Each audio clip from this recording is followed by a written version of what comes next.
Welcome to the evening program, brought to you by the World News Network. Tonight's special report will take us to the Middle East, looking at LGBT rights in the region and how members of this group are discriminated against, and to what extent. We'll finish our segment with what's being done to help these people. Disapproval for the LGBT community currently hovers at over 80% of the population in the Middle East. Most of the countries have the death penalty in place, or prison, with the exception of a few countries where it's become legal but is still penalized by the government. All of these countries have laws for over 10 years in prison. Algeria, Bahrain, Kuwait, Lebanon, Libya, Morocco, Oman, Qatar, Somalia, Tunisia, and Syria. Certain towns have become designated sanctuary cities, and while they do get looked down upon, they give refuge to members of the LGBT community. Cities like Tel Aviv can have LGBT demonstrations with safety from persecution. These demonstrations are still small, however, and full-scale pride parades have never been attempted. In the 1900s, after British decolonization, the Islamic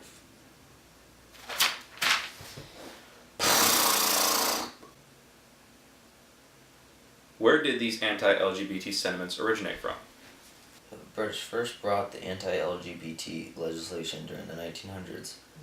After British decolonization, Islamic fundamentalism, also known as strict upholding of the Islamic scripture, arose during the 80s and strengthened the anti-LGBT culture.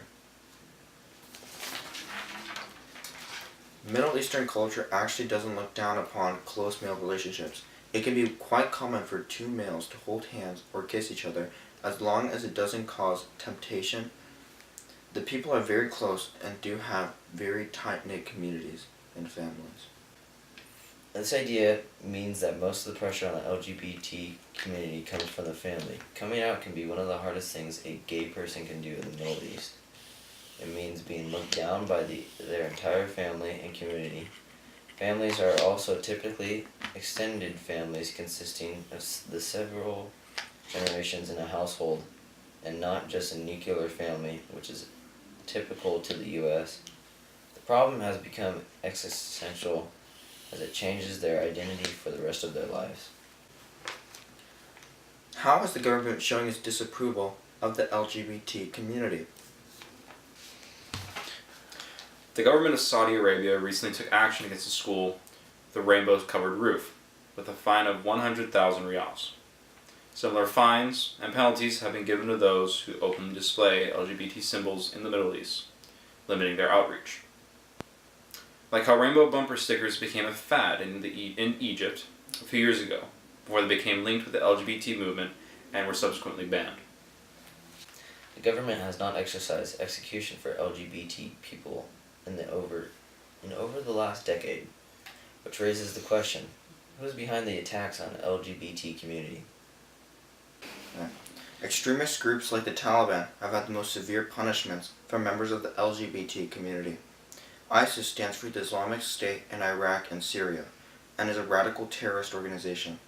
They have close ties to Al-Qaeda, and these groups have been targeted by the U.S. military for the last decade since the September 11th attacks.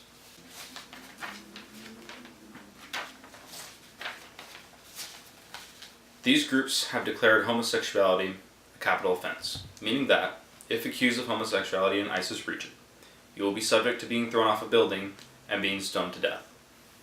ISIS also takes responsibility for international terrorist attacks like the Orlando shootings, which are echoes of their violence and brutality in the Middle East. The group records and publishes the events to the internet as a demonstration of their extreme devotion to their Islamic law. As we dug deeper to find some first-hand stories, we came across Rima. Rima is a bisexual woman from Lebanon, a big LGBT activist who goes out and tries to meet and talk with other lesbian and bisexual women.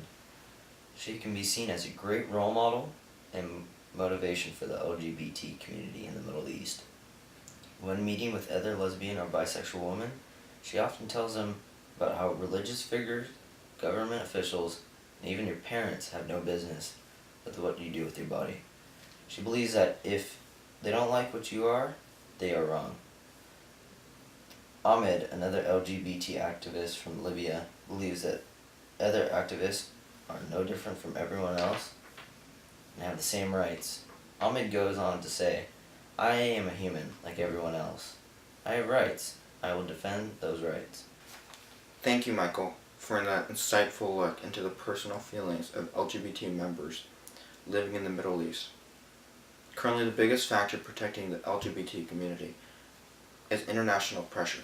Losing international support can limit the region's economic growth.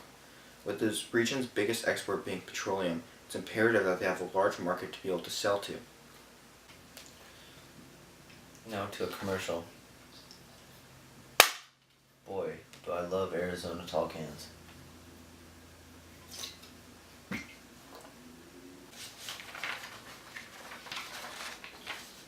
Recently, the very first activists have appeared in the region and founded some of the very first organizations dedicated to advocating for LGBT people's rights. Blogs and the internet have penetrated the country, and Western ideas are coming in. Only time will show their effect, and newer generations will hopefully be more LGBT tolerant. Is that it? And thus concludes our report for the evening. Have a good night. I'll go upstairs, we'll help you clean up, and I'm going home. We are done.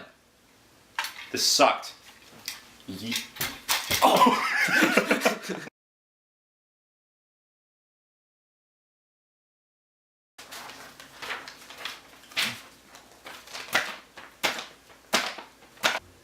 Alright, jump ahead to day 120. Still can't get my lines right.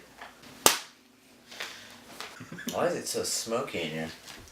Oh, we're just doing matches in your room. Were you really wasting my matches? No.